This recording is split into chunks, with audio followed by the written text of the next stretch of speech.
Hola, buenos días. Nosotros somos estudiantes de la Fundación Universitaria Cafán, somos del programa de enfermería, estamos en el segundo semestre y el día de hoy estamos acompañadas de la enfermera Franci que nos va a colaborar para nuestro podcast llamado Salud y vida.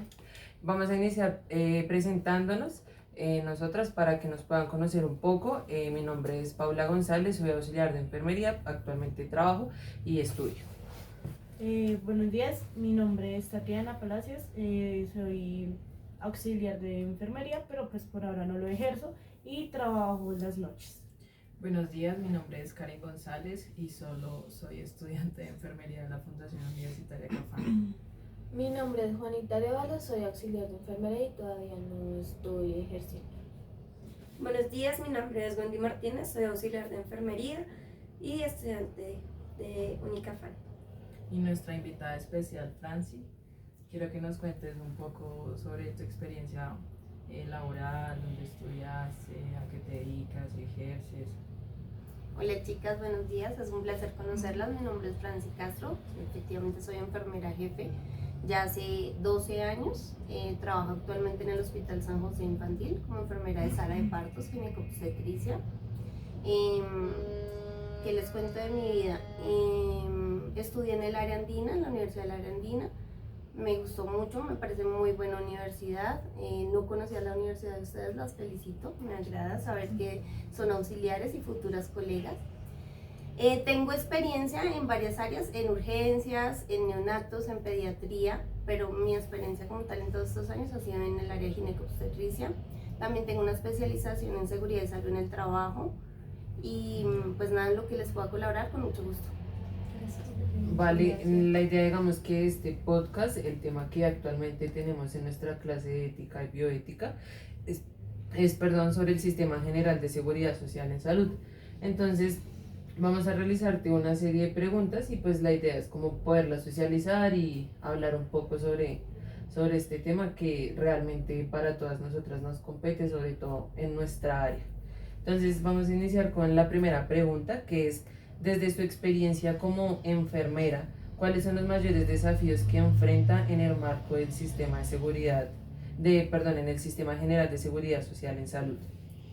Bueno, lamentablemente la salud en Colombia tiene muchos desafíos, muchos limitantes, y es que no tenemos el acceso, todas las personas no tienen el acceso, y nos incluimos nosotros porque también somos pacientes, también somos personas y muchos somos contribuyentes al sistema de salud. ¿Qué desafíos enfrentamos? La falta de acceso, como lo dije inicialmente, porque la población más vulnerable no cuenta con las mismas oportunidades que tenemos la mayoría, o pues me incluyo y ustedes supongo.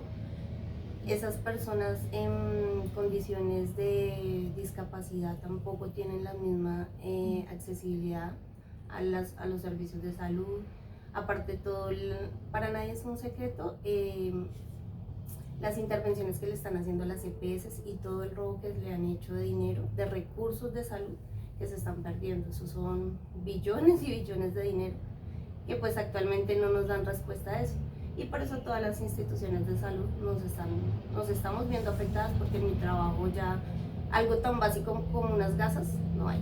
¿Y por qué? Porque el dinero no está llegando a las EPS no le están dando a las EPS y ahí nos vemos afectados directamente nosotros los funcionarios. Eso entre muchas cosas, porque el sistema de salud enfrenta muchos desafíos. Mira, aquí con respecto a lo que tú dices, yo puedo resaltar que yo trabajo para Nueva EPS. Y yo que estoy directamente en el área de pacientes hospitalizados, en donde nosotros tratamos de ubicarles, yo trabajo en el área administrativa. Y nuestra función, digamos que es tratar de ubicarle a los pacientes hospitalizados algún servicio que requieran, una cita para tomografías, resonancias, incluso algunos laboratorios. Y actualmente se está viendo mucho que justamente lo que dices de los pagos y demás es complicadísimo porque llamamos a solicitar un servicio y lo que nos dicen es, lo que pasa es que no han pagado. Entonces empiezan a retrasar los servicios, empieza a hacer la cantidad de represas en cuanto a pacientes, de que antes manejábamos un total de 300 pacientes a nivel nacional y ahora tenemos casi 700 en espera. Entonces es un tema que sí puede llegar a ser bastante conflictivo en cuanto a la atención porque se retrasa mucho. En mi trabajo lo vivo a diario con 9 EPS, no es por hacerle mala fama, lamentablemente. Manejamos un servicio que se llama Unidad de Alta Dependencia, que son para las pacientes de alto riesgo obstétrico con preeclampsias y con códigos rojos. En la unidad de alta dependencia, Nueva EPS nunca nos autoriza pacientes. Y no es que no autoricen, lo que pasa es que ellos llaman, Nueva EPS puede decir que se autoriza, pero cuando tienen que realizar el pago no lo hacen. Entonces se les queda una cuenta bastante grande sin saldar. Y No es por empieza hacer a mala fama, colapsar son cosas que vemos en el sistema de salud. Sí, realmente Está pasa, bastante obsoleto. Sí. pasa en todas las, no solamente nuevas, sino en una gran Muchas. cantidad. En gran cantidad. Sí. Ujú. Yo también tenía una pregunta en cuanto a lo que estamos conversando y es las condiciones laborales para nosotros como personal de salud. ¿Cuáles crees que son los mayores desafíos? En cuanto a condiciones laborales, Ujú. en sistema de salud. Sí, para nosotros el personal Bueno, de salud. ¿qué pasa? También depende de la institución donde estés laborando, ¿no? Porque si es una institución pública, pues los recursos son diferentes, y si es privada también. Las opciones que te dan no son las mismas en una pública que en una privada. Los insumos, la infraestructura, todo eso son desafíos. Si tú estás en instituciones privadas, por lo general son instituciones con una infraestructura súper adecuada y muy completa, pero en los públicos no siempre vemos eso. Ujú. Los recursos, lo que venimos hablando, son fundamentales para poder, perdón, para poder atender las necesidades básicas de los pacientes. ¿Qué más les digo? Los equipos biomédicos, los medicamentos, y todo eso son recursos económicos, porque eso no se consigue así como así. ¿Qué opinas sobre el acceso a servicios en zonas de salud en cuanto a la parte rural y en cuanto a la parte urbana?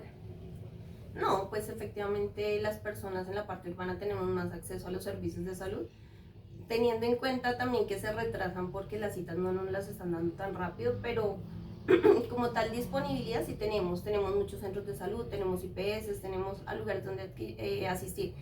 A diferencia de la zona rural, es más difícil el ingreso, el acceso para las personas con discapacidad, a los indígenas, a los desplazados. Es más difícil porque si tienen centros de salud no cuentan con las condiciones necesarias. Son los hospitales de baja complejidad, no tienen los insumos que requieren, los equipos biomédicos, la tecnología, la infraestructura. O sea, no tienen las mismas condiciones que tenemos, gracias a Dios, por decirlo así, en la zona urbana. No hay un Entonces, punto de comparación. sí hay una desigualdad bastante notoria, la verdad. Mira que yo, como trabajo con pacientes a nivel nacional, a mí muchas veces me toca ubicarle servicios a pacientes de Guaviare, San José del Guaviare, que digamos requieren resonancias. El problema es que ya no hay una institución que preste el servicio y la mayoría toca trasladarlos hasta Villavicencio. Es un trayecto de 6 horas de ida y 6 horas de regreso. Entonces a veces es muy complejo porque hay pacientes que, digamos, por sus condiciones, sus diagnósticos y demás, es muy difícil desplazarlos en una ambulancia, ya sea, así sea una ambulancia medicalizada, vaya con un médico, es muy difícil desplazarlos hasta allá en sus condiciones porque en el trayecto puede pasar cualquier cosa. Y no solo eso, los recursos, porque entonces para ir no va a ir solo, necesita un acompañante. Ese acompañante debe tener dinero para suplir las necesidades de él, por lo menos. Entonces son muchos aspectos que hay que intervenir para poder trasladar a un paciente a la toma de un examen.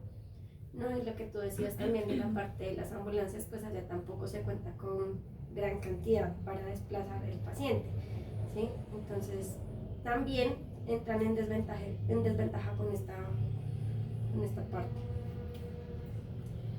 Ok, entonces la tercera es cómo cree que el sistema aborda las necesidades de población vulnerables como las desplazadas o personas en situaciones de discapacidad.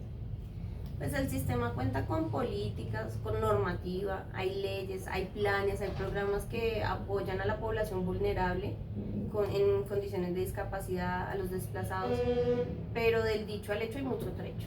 Lo que está en la norma y lo que está en el papel es muy bonito porque dice que que el sistema les aporta atención primaria, promoción y prevención, estrategias, pero ¿dónde está la realidad? Llega un desplazado acá y va a ir a asistir a un centro de salud y por el simple hecho de que no tiene documentación no lo van a atender. Sí, así está.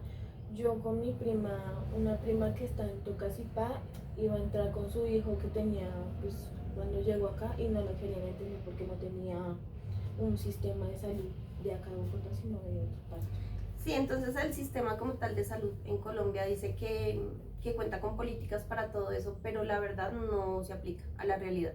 Entonces llegan los pacientes desde muy lejano, por decirlo así, y llegan a pedir atención en centros de salud y sencillamente se le niega o también por discriminación, no solamente por falta de documentación, Sí. también les hacen discriminación, también hay estigmatización.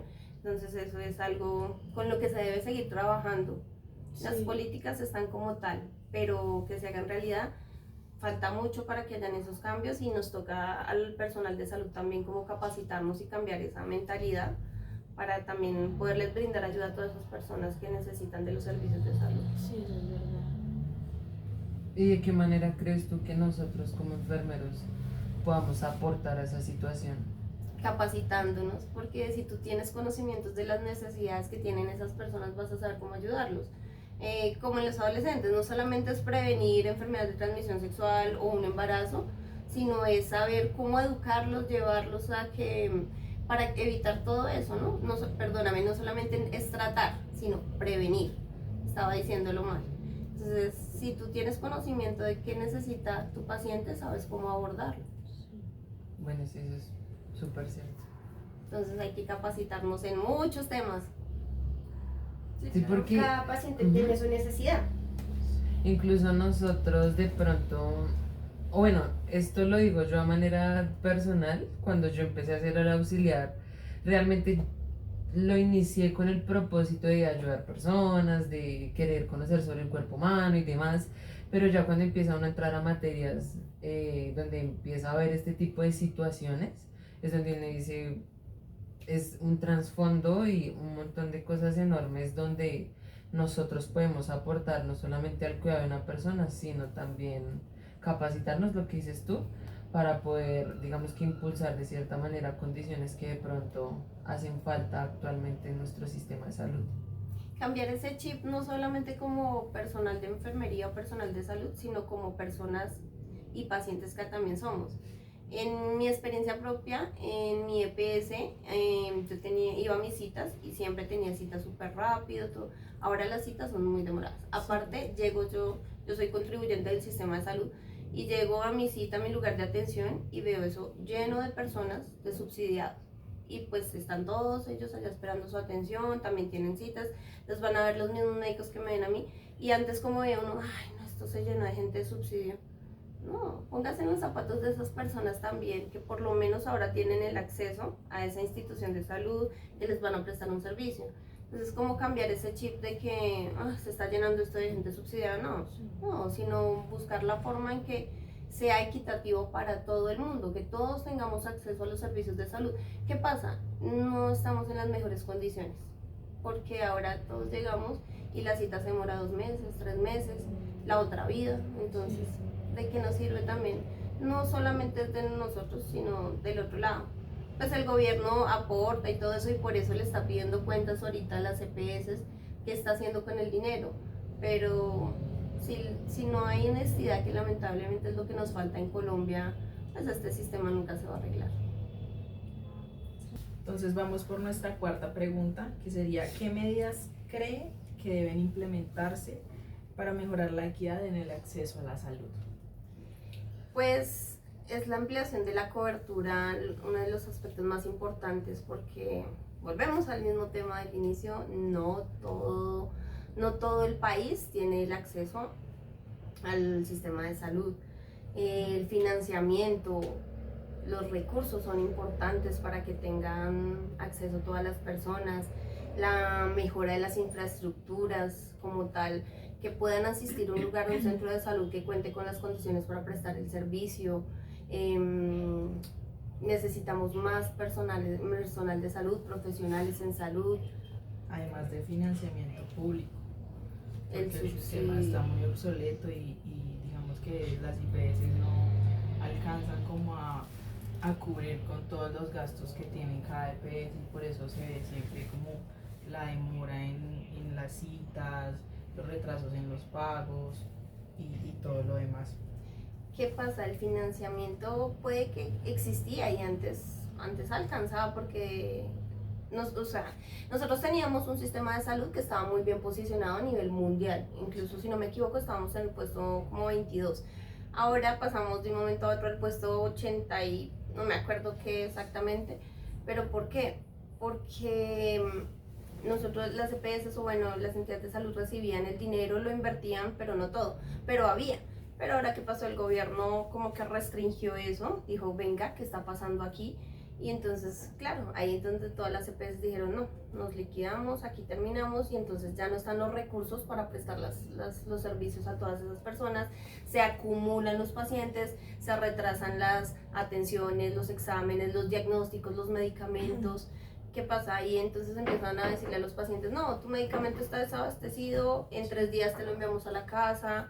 Entonces todo eso tiene que ver con financiamiento, es un tema complejo.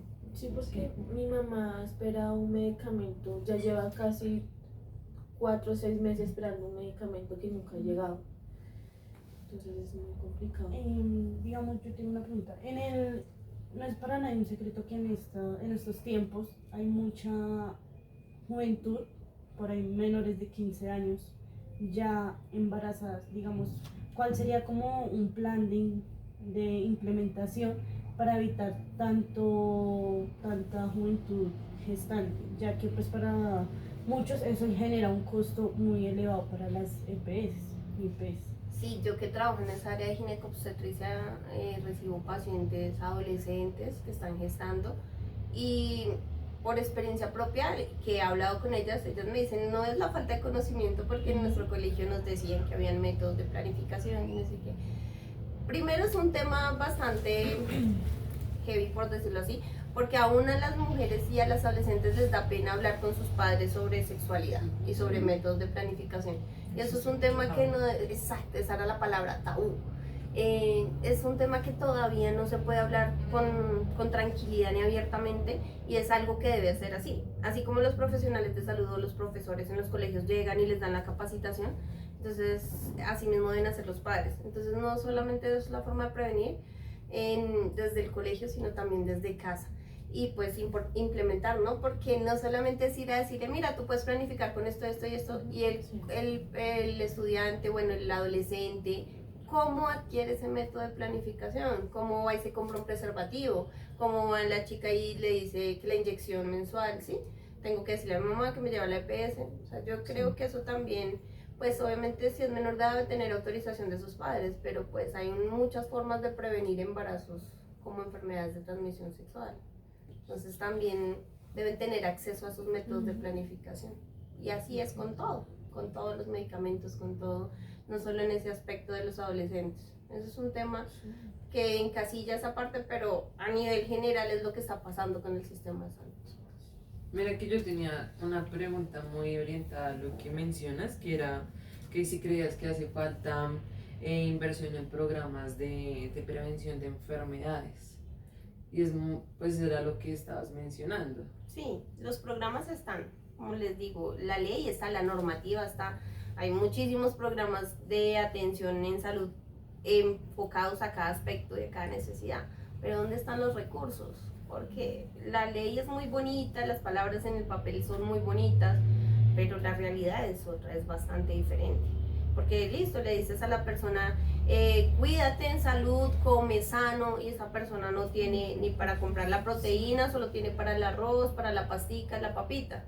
Entonces es complejo. Hay muchos que piden algo que realmente no lo tienen. Como a mí hace años que me pedían, no sé, comer pescado. Y yo como pescado no porque me lo compré, sino porque el jefe me lo compré, sino Exacto. el pescado es muy caro para muchas personas que a veces lo... Entonces tenemos que ver el entorno de las personas, porque no solamente es Debe prevenir. ser una dieta personalizada, Sí, dependiendo de los recursos que tengas, así mismo deberían implementarte una dieta o... Sí, y lo mismo los medicamentos, porque entonces te mandan un medicamento, no sé, una persona que tiene osteoporosis y te dice tal medicamento, te lo tienes que tomar cada 8 días. y la persona, listo, se lo empieza a tomar juicioso y a los 8 días va a la EPS por su medicamento y no hay. Pues, ¿qué tiene que hacer la persona? Buscar y comprar. Y si es caro, ¿cómo lo compra? Exacto, y ahí es donde empiezan a fallar en los tratamientos. Bueno, la siguiente pregunta es, ¿cómo es el futuro del sistema de salud en Colombia en los próximos 5 años? Uy, lo veo incierto, es incierto. Yo la verdad no veo mejoría. Yo siento que ahorita en mi trabajo, como experiencia personal, veo que los recursos están siendo insuficientes. Yo sé que es una institución privada, pero ha llegado al punto en que no tenemos gel para los transductores, no tenemos, como les decía inicialmente, gasas, no hay compresas, una cirugía requiere compresas, o sea, cosas muy básicas que están haciendo falta. El simple hecho de que el personal de salud lo que más nos enseñan siempre desde un principio es el lavado de manos, ¿no? Y en esta institución nos están haciendo falta jabón y toallas para secarnos las manos, algo tan básico. Entonces el futuro del sistema de salud en Colombia, o sea, no quisiera decirlo, pero yo no lo veo progresando, yo no lo veo en mejores condiciones, lamentablemente.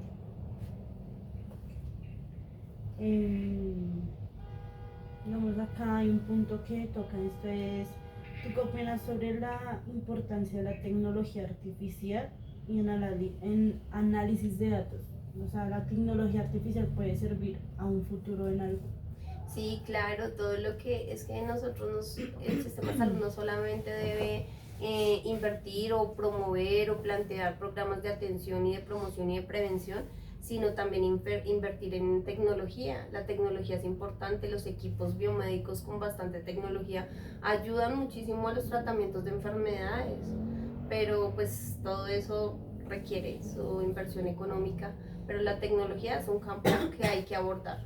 Que incluso a mí me parece muy sorprendente hasta el punto donde ha llegado de que ya no tengan la necesidad de hacer una cirugía abierta, sino que ya todo sea por La medio laparoscopia. de la laparoscopia, exacto. La mayoría las están haciendo así, que incluso me parece que es mejor porque el tema de recuperación es más sencillo, en lugar de que le hicieran a una persona una Sí, ruptura. pero ¿qué pasa?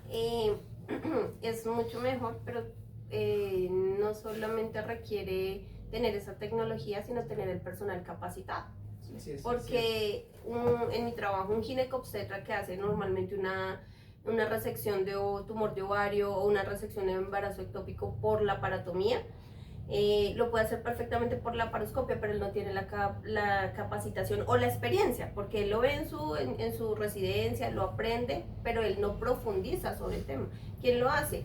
Un gineco-onco que está experto en laparoscopia, que es experto en laparoscopia. Entonces necesita capacitarse y para poder capacitarse necesita hacer otra carrera y para eso necesita dinero. Entonces asimismo todo el personal de salud con el que cuenta nuestro país necesita dinero porque el estudio lamentablemente no es gratis en todo lugar. Sí tenemos entidades públicas que nos brindan carreras universitarias, pero hay especializaciones y subespecializaciones que son bastante costosas. Sí, eso es verdad. La siguiente pregunta es, ¿qué papel crees que deben jugar los profesionales de salud en las defensas y mejorar el sistema de seguridad social? Creo que es lo que te estoy comentando, que debemos capacitarnos constantemente, estar abiertos a las necesidades de todas las personas, tener toda la disposición de no solamente prestar un servicio, sino también ser humanos, ¿sí? Tener atención humanizada, porque ¿qué te sirve a ti tener los conocimientos si no tienes un insumo y cómo le vas a decir a ese paciente que no, ¿sí? Que no hay? Entonces no puedo ser de todas formas brusca, es decir, y no ser humana en las condiciones que está él, con dolor, con sufrimiento, sencillamente también en las enfermedades psicosociales, todo eso requiere la parte humana, requiere la capacitación del personal de salud, requerimos más personal de salud Que sea empático. que sea empático. Yo creo que ya está en carrera, en especial en enfermería, les falta mucha empatía. Uy, total. Sí, porque nos volvemos indolentes y creemos que porque el paciente refiere dolor, entonces está mintiendo. Entonces, ay, sí, otra vez se está quejando de dolor, porque es lo que uno ve, lamentablemente, en esta área. digamos, en ese aspecto, digamos, ya hay muchos que empiezan la carrera como por la fama de que hay enfermero, hay ayuda, pero a la final uno va como a tener al paciente y uno ya empieza a decir como que no es lo mío, o sea, no soporto estar como paciente. Nos volvemos muy mecánicos, eso es otra que pasa. En mi trabajo, imagínate, uno ya llega y hace todo muy mecánico y se te olvida que estás tratando con una persona. Que cuando esa persona se vuelve tu mamá, tu tía, tu papá, tu esposo, ahí sí, venga, atiéndalo rápido, venga, tiene dolor, ven, ¿cierto? Ahí sí se nos transforma el paciente en una persona. Pero antes como que lo vemos como que es parte de nuestro trabajo y ya, pero no lo vemos como un ser humano. Eso es algo de cuidado, ¿no? Porque con los años puede ir pasando con el tiempo. Por Ustedes eso están deberíamos empezando. atender a todos nuestros pacientes como quisiéramos que atendieran a nuestros seres queridos. O a en nosotros especial mismos. A la mamá. Digamos, pues no sé, es algo como personal. Debería como a principio de cada carrera implementar como una asignatura sobre algo así, porque muchos ya van como digamos en segundo, tercero o algo así, y se dan de cuenta que no es lo de ellos, y ahí es donde, o sea, aparte de que pierden plata, Tiempo. Tiempo, exactamente. Y lamentablemente el sistema de salud, sí, hay leyes, bueno, no sé, la verdad esta parte sí no la sé, creo que existe ley donde dice que un enfermero debe tener tantos pacientes, no recuerdo si es reciente, bueno, no lo recuerdo, pero debe ser así, un enfermero no debe tener más de cierta cantidad de pacientes porque, ¿qué pasa? Y eso es lo que está permitiendo el sistema, ¿qué pasa? Que ese enfermero colapsa, no va a dar abasto para brindar una buena atención y es lo que estamos viendo en los centros de urgencias, un auxiliar de enfermería con 20, 30 pacientes, un jefe con 40, 70 pacientes, es complejo brindar servicios de calidad con tantos pacientes y todos quieren que los atiendas al tiempo y ahí es donde pues primero tienes que ser humanizado, pero también tienes que tener amor propio y cuidarte, porque si tú vas a intentar cumplirle a todos, no lo vas a lograr de la misma forma que lo haces con 2, 3 pacientes y no te vas a cuidar de la misma forma. Entonces tú no vas a tener el tiempo para estarte haciendo lavado de manos cada nada, porque tienes mucha gente por atender. Entonces, y eso es lo que está pasando, el sistema de salud sabe que eso está sucediendo, pero no interviene de alguna forma positiva para que venga, entonces la infraestructura de esta institución no da para esos 70 pacientes, invertamos en esa parte. Ese jefe solo no da para esos 70 pacientes, agreguemos 2 jefes más. Ese auxiliar solo no da para esos 30 pacientes que tiene. Y eso, ¿quién lo debe hacer? El sistema de salud debe organizar todo eso y que quede de verdad estructurado y que quede por escrito, pero que quede como por ley. Por eso les decía inicialmente, no sé si esté la ley que lo diga, me parece que sí lo hay, pero deben como que invertirle más y como que reforzarlo para que sea algo muy estricto. Y claro que siento yo que la atención cuando son tantos pacientes y hay una carga tan pesada no es la misma como uno se lo dedicaría si tuviera 10, digamos, 15 pacientes. Que sería, exactamente. para mí como lo ideal o como menos. Sí, total. Porque igual en tu turno tienes que dejar ciertas cosas hechas que incluso a veces uno por el afán de hacerlas es como, pero si las estoy haciendo bien o no. O las urgencias, ¿no? Tú estás prestando un servicio de salud a tus 8 pacientes que tienes. Porque en mi trabajo eso es algo decente, porque no manejo esos pacientes. Y en la sala están corriendo con una paciente en código rojo. ¿Yo qué tengo que hacer? Dejar esos pacientes e irme a atender la prioridad de la urgencia. ¿Y quién termina de ver esos pacientes? O el médico que estaba atendiendo urgencias se va a atender el código rojo. ¿Y quién termina de atender los pacientes que están en urgencias? Todo eso es organización, pero también es falta de personal. Y muchas veces no es porque no haya, porque hay muchos personales graduados, muchas personas de salud, perdón, graduadas, pero no tienen el trabajo y no les dan la oportunidad porque contratan a una sola persona. Y ahora me gustaría que nos contaras qué mensajes transmitirías a todos los oyentes de nuestro podcast Salud y Vida sobre la importancia del sistema de seguridad social en salud y el rol de los enfermeros en él. Bueno, el sistema de salud en Colombia tiene que hacer muchas mejoras. tiene que cambiar muchísimo, bueno, no cambiar, más bien hacer que se cumpla lo que está escrito, porque en sí los programas y la ley es muy buena, como dice, como todo lo que plantea, pero debe cumplirse, eso debe ser una realidad. Y a los enfermeros, que no se les olvide que por más trabajo que sea, primero hay que ser humano, hay que brindar atención humanizada, es lo más importante para mí.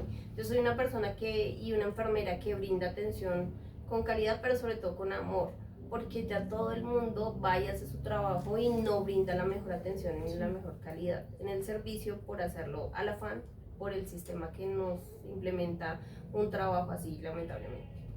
Entonces, pues esos son mis 2 consejos. Bueno, continuamos con las conclusiones. Es importante recalcar pues, que estamos un poco escasos en recursos, no solo en Colombia, sino pues a nivel mundial. Es importante también mencionar que los beneficios que tenemos en la ciudad pues, son mucho mayores a los de la zona rural y debemos como desde nuestra parte profesional empezar a trabajar o a integrar qué es lo que debemos implementar pues, para tener un mejor servicio de salud, no solo por la sociedad, sino nosotros también. Como nos lo decía nuestra jefe, nosotros también somos pacientes, entonces es importante trabajar por un mejor mañana. De verdad estamos muy agradecidas contigo, muchas gracias Por tu tiempo, por permitirnos ayudarnos. estar acá y pues llenarnos y enriquecer nuestro conocimiento pues con el tuyo. Encantada de conocer las futuras colegas, espero que tengan la calidad del ser humano para ejercer esta tan hermosa profesión, para que dediquen su tiempo y su espacio a adquirir muchos conocimientos, a brindar una atención humanizada, que es lo más importante, es lo que nos está haciendo falta. Y pues nada, nos vemos en el futuro trabajando, por allá los espero. Gracias. Gracias. Chao.